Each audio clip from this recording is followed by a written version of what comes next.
Hey guys, Thunder E here and welcome to my full gaming review of the Galaxy S20 Ultra.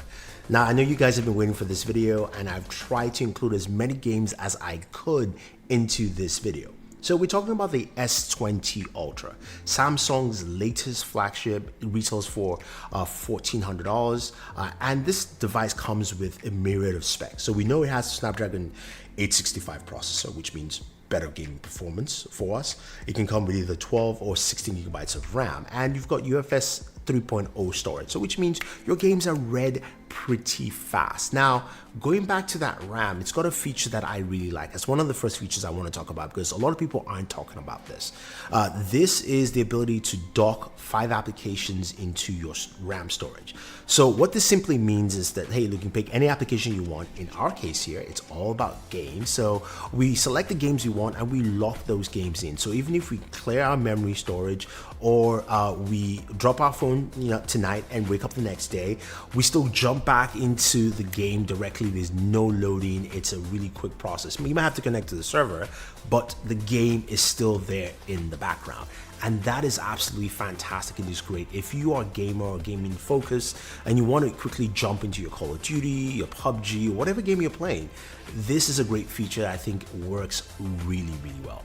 Now, the other thing about the S20 Ultra is that it has a 6.9-inch display. It is a 120 hertz display, and that is at 1080p. Now, what does 120 hertz mean for gaming, and what's the key feature there? It means that, look, when you're browsing around just around the phone or on Twitter or something like that, you can see the fluid motion. So which means animations are much smoother and much more streamlined on screen. So you're playing your games, they look and feel really smooth. But what I like the most is the 240 hertz touch sampling. That for me is a really key feature because when you're actually using the controls of, say, Call of Duty Mobile is what I play the most, that feels really solid. It feels like you're actually using controls. Your fingers glide really well on the screen and it doesn't feel sticky. That 240 hertz touch sampling is really nice, and it's great for your FPS shooters or games like that really require that kind of quick movement. So that part is great, but the other thing you guys didn't realize is that this device also supports 120 frames per second. So there's some games that support that. Not every single Android game does. And some of those games also need to be updated to work with either the processor or this device. Now, games like Cover Fire, Injustice 2, and Shadow Fight 3 support go up to 120 frames per second. So let's take a look at some of those games quickly.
So performance is really good.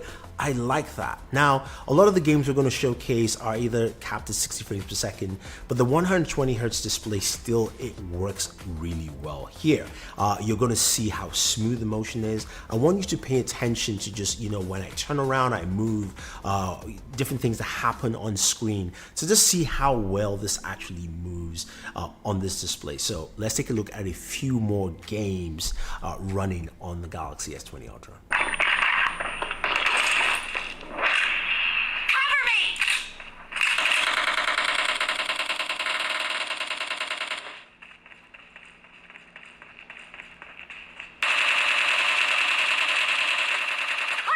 Reloading!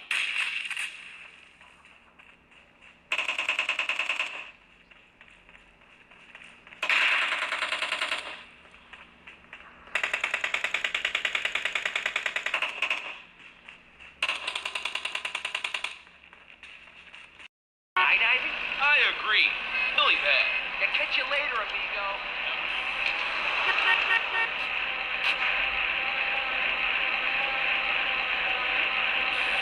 You're just a liability, CJ. You messed up.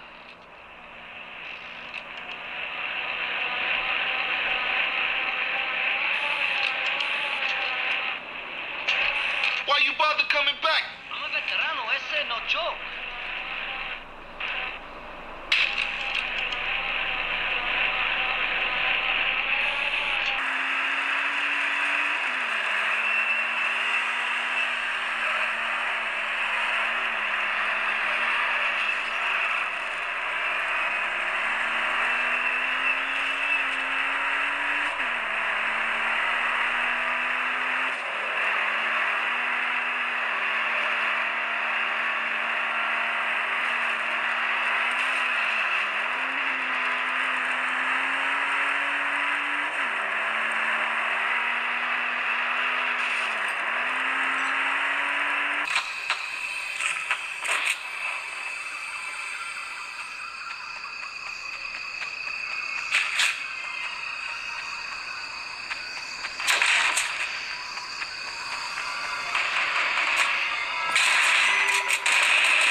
Reloading. Cover me.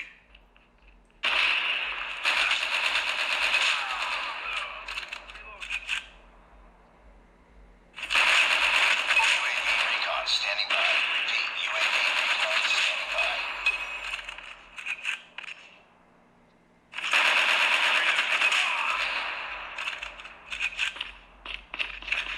UAV online.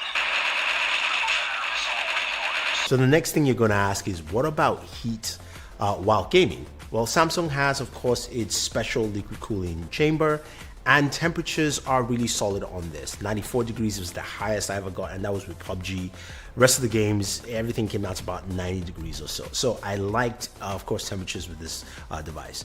Now, something cool I found out is that streaming services like Stadia and Project X Cloud also run at 120 frames per second. Not the games, the apps do, just to clarify things. It's just, remember, the games are being streamed onto your phone, whether it's being X Cloud or Stadia. So the apps do support 120 frames per second, but again, it's not the game. Just something I wanted to show you guys because it was quite interesting to see that here. Now, a few of you asked about controllers. Now, a lot of controllers actually work well with the S20 Ultra. Your Xbox controller works pretty easily, straightforward Bluetooth. You also have the Jungle Cat controller, which I like, although there is no case for it, but that works, and that worked when I was using it for xCloud.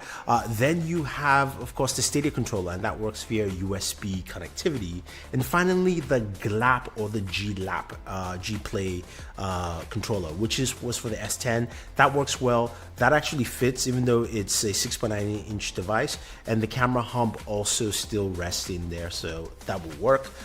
All the buttons and controls work well. So if you're looking for a controller, those are some of the options I think work well with this device. With the Galaxy S20 Ultra, there's a lot you will get from this as a gamer. You've got really fast charging, which you can check out our charging test on there. You've also got some really nice speakers, and you can enhance the speakers with Sound Assistant, which is what I like, because you can set the different volume levels for your games in there. So I like that that is available, and something from the Good Luck app. Thank you guys for recommending that. That's something that I like to use and also balance out my EQs.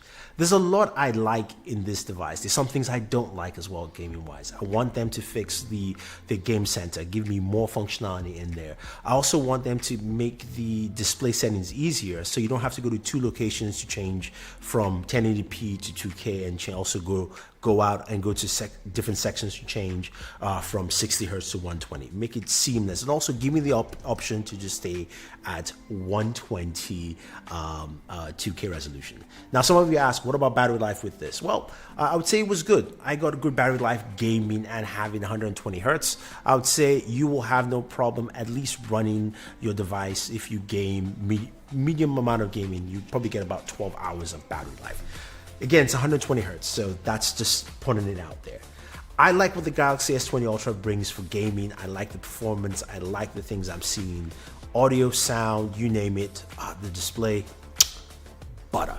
Let me know what you think, guys. If you like this kind of video format for a full gaming review, I will do more reviews like this. Otherwise, don't forget to like, share, subscribe, hit that like button, and always enjoy your entertainment.